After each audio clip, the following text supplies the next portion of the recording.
آپ صلی اللہ علیہ وسلم نے صحابہ کو بتایا تھا کہ میں اور قیامت اس طرح ہیں۔ آپ صلی اللہ علیہ وسلم نے شہادت کی انگلی رکھی، ساتھ دوسری انگلی رکھی اور فرمایا کہ میں اور قیامت اس طرح ہیں۔ گویا کہ آپ صلی اللہ علیہ وسلم کے اس دنیا میں آنے سے قیامت کی ایک بڑی نشانی ظاہر ہو گئی، یعنی آپ صلی اللہ علیہ وسلم پہ نبوت کا خاتمہ ہو گیا۔ 1,24,000 پیغمبر اللہ تعالیٰ نے اس دنیا میں بھیجے تھے، آپ صلی اللہ علیہ وسلم آخری نبی تھے۔ اس کا مطلب ہے کہ دنیا کی بساط اللہ تعالیٰ نے لپیٹنا شروع کر دی تھی۔ اب وہ 1 سال میں ہونی تھی، 2 سال میں، 200 سال میں، 500 سال میں، 1000 سال میں یا 2000 سال میں یا 1500 سال میں، یہ اللہ تعالیٰ بہتر جانتا ہے۔ لیکن دنیا کی پوری عمر کے مقابلے میں بالکل آخری ٹیل جس طرح ہوتی ہے کسی بھی چیز کا اینڈ ہوتا ہے، وہ آپ صلی اللہ علیہ وسلم سے سٹارٹ ہو گیا تھا۔ تو جب آپ صلی اللہ علیہ وسلم صحابہ کو یہ باتیں بتاتے تھے اور انہیں بلاتے تھے اللہ کی طرف، اور مشرکین کو ڈراتے تھے قیامت سے اور مشرکین کو ڈراتے تھے آخرت سے، تو مشرکین کہتے تھے کہ جب ہماری ہڈیاں گل سڑ جائیں گی کیا اس کے بعد بھی اللہ تعالیٰ نے ہمیں اٹھا دینا ہے؟ یہ کیسے ممکن ہے؟ یہ کیسے ممکن ہے؟ ان کو بڑا عجیب لگتا تھا۔ تو اللہ تعالیٰ نے قرآن میں، السلام علیکم، ویلکم جو نیو لوگ آ رہے ہیں، اللہ تعالیٰ نے پھر قرآن میں اس چیز کو ایسے بتایا کہ عما یتساءلون عن النبأ العظیم الذی ہم فیہ مختلفون کلا سیعلمون ثم کلا سیعلمون، کہ دو کر لیں یا کچھ لوگ نیچے بیٹھ جائیں، گھاس بھی کلین ہے، کوئی نہیں، جزاک اللہ۔ تو اللہ تعالیٰ پھر جو سورہ اما ہے، آخری پارے کی پہلی صورت ہے، اللہ تعالیٰ نے اس میں سورہ نبا اور اما یتساءلون سے سٹارٹ ہوتی ہے، اس میں پھر اللہ تعالیٰ نے کہا کہ کیا یہ لوگ آپ سے اما یتساءلون عن النبأ العظیم، کیا اس بڑی خبر کے بارے میں آپ سے سوال کرتے ہیں؟ پھر اللہ تعالیٰ اس بات کو کہتے ہیں کہ ان کو بہت جلدی پتہ چل جائے گا، کلا سیعلمون ثم کلا سیعلمون، ہرگز نہیں، ان کے اعتراضات کی کوئی حقیقت نہیں ہے، سیعلمون، انہیں بہت جلدی پتہ چل جائے گا، یعنی بہت جلدی وہ وقت آنے والا ہے کہ جب قیامت واقع ہو جائے گی۔ اور سورہ انبیاء میں اللہ تعالیٰ نے اس کو کہا ہے کہ اقترب للناس حسابهم وهم فی غفلۃ معرضون، کہ لوگوں کے حساب کا وقت آ پہنچا، قیامت سر پہ آ کھڑی ہوئی، قیامت کا وقت آ گیا، وہم فی غفلۃ معرضون، لیکن وہ بالکل ہی غفلت میں پڑے ہوئے ہیں، وہ اعراض برتے ہوئے ہیں، وہ اس طرف بالکل دھیان نہیں کر رہے۔ آپ صلی اللہ علیہ وسلم کی ایک حدیث ہمیں مشکات شریف میں ملتی ہے کہ آپ صلی اللہ علیہ وسلم نے فرمایا کہ میں اپنے اللہ سے امید کرتا ہوں کہ وہ میری امت کو آدھے دن کا وقت ضرور دے گا۔ صحابہ نے پوچھا کہ یا رسول اللہ آدھے دن سے کیا مراد ہے؟ آپ صلی اللہ علیہ وسلم نے فرمایا 500 سال۔ علامہ سیوطی نے اس حدیث کی شرح میں لکھا ہے کہ 500 سال سے مراد 1000 سال کے بعد 500 سال ہیں، اور ابھی ہم ہجری جو ہے وہ 1500 سال کے قریب پہنچنے والے ہیں، یعنی 1450 کے لگ بھگ ہم ہیں، اور علامہ سیوطی کی اس تشریح کے مطابق اس امت کی عمر 1500 سال کے لگ بھگ ہونی ہے، اور ابھی ہم 1450 کے لگ بھگ گزر رہے ہیں۔ اور جب لوگوں کو اس کے بارے میں بتایا جاتا ہے، جگایا جاتا ہے، تو پھر ایسے ہی ہوتا ہے کہ جب بھی کوئی نبی لوگوں کو ڈراتا تھا قیامت سے، اور جب بھی کوئی نبی اللہ تعالیٰ کی طرف بلاتا تھا، یا صحابہ یا دائی، کوئی بھی شخص یا کوئی بھی ولی یا کوئی بھی کتب یا ابدال، جو بھی اللہ کے نیک بندے لوگوں کو اللہ کی طرف بلاتے رہے ہیں، ان کو لوگ ہمیشہ مذاق اڑاتے رہے ہیں۔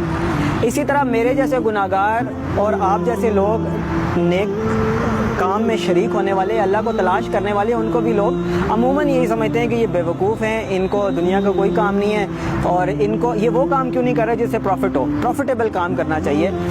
والنٹیئر کام جس میں آپ کی ایفرٹ لگ رہی ہو اور اس سے کوئی مانیٹری بینیفٹ نہ آ رہا ہو، عموماً لوگ اس کو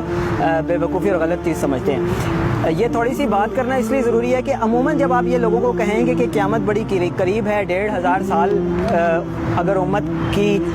جو عمر ہے، تو ہم اس کے بالکل، جس کو پنجابی میں کہتے ہیں، نیڑے لگ گئے ہیں، تو پھر یہ بڑا ضروری ہے سمجھنا کہ بہت جلدی ہم قیامت کی بڑی بڑی نشانیاں دیکھیں گے،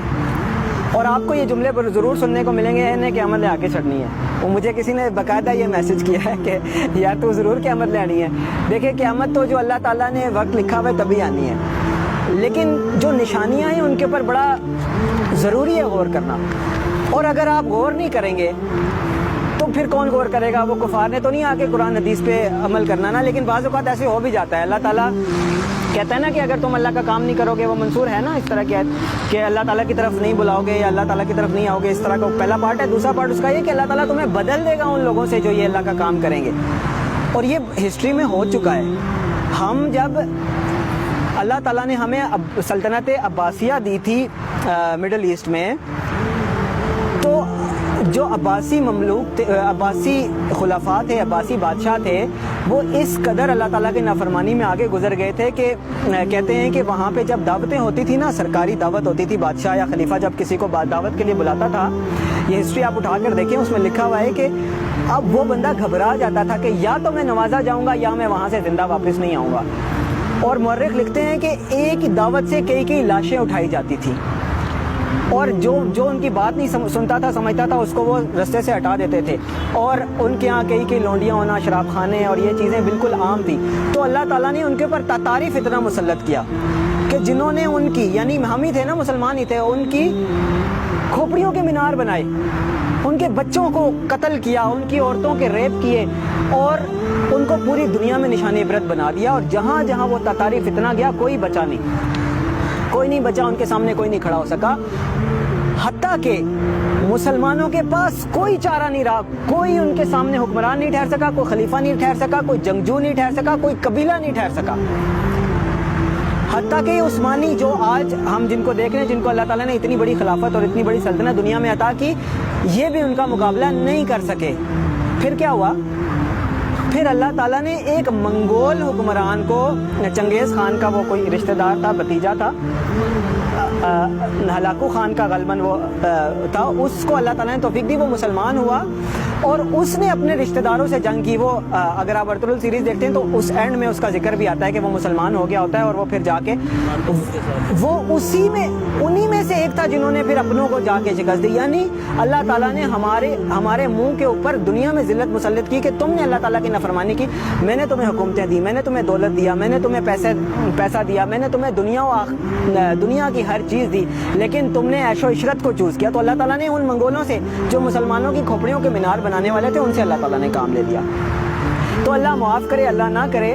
اگر ہم بھی آج ان چیزوں پہ غور نہیں کریں گے تو پھر اللہ تعالیٰ ان کو اٹھا دے گا جن کو ہم کافر سمجھتے ہیں، برا سمجھتے ہیں۔ آج مسلمانوں کو کوئی افغانستان میں مار رہا ہے، تو کوئی عراق میں مار رہا ہے، کوئی شام میں مار رہا ہے، اللہ معاف کرے، اللہ نہ کرے، اللہ تعالیٰ ان کو ہمارے اوپر مسلط کر دے گا اور وہ ہم سے آگے نکل جائیں گے۔